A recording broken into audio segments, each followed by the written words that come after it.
Salut tout le monde! Alors pour aujourd'hui, nous allons revoir un peu les bases de la désensibilisation. Rappelons-le toutefois, la désensibilisation est le fait de réduire la sensibilité de quelqu'un. Donc dans notre cas, ce sera avec des objets. Il ne faut pas non plus oublier que la désensibilisation est à travailler tout au long de la vie de votre cheval. Autrement dit, il est important de faire des exercices par-ci par-là, des piqûres de rappel ne feront pas de mal.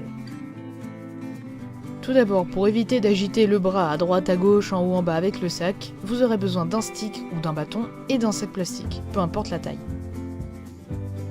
Vous vous arrangerez pour attacher le sac afin qu'il tienne un maximum puisque vous allez faire donc des gestes rapides.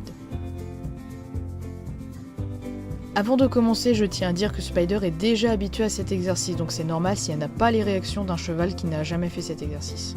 Et n'oubliez pas que cet exercice est à faire des deux côtés, c'est très important. Prenez votre cheval et mettez-vous dans un espace de travail. Une fois que vous êtes à l'arrêt, placez-vous vers l'avant de votre cheval en laissant la longe pendre, histoire qu'il puisse s'exprimer comme il peut, lui laissant de l'espace non seulement pour lui et pour vous, pour votre sécurité. Dès que vous êtes prêt, commencez par lui faire sentir le sac plastique sans bouger. Il retirera son nez lorsqu'il aura compris que c'est un objet inoffensif. Vous pouvez alors continuer l'exercice en passant le sac partout sur son corps, comme si vous le caressiez. Encore une fois, le but est de lui montrer qu'il ne faut pas avoir peur du sac.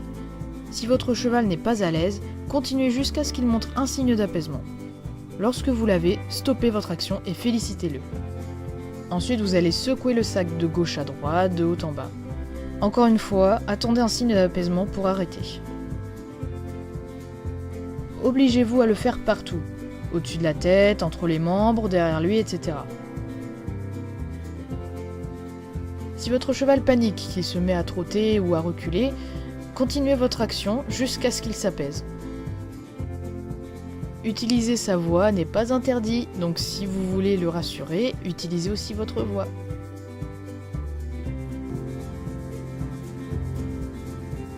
Une fois l'exercice fini, félicitez-le.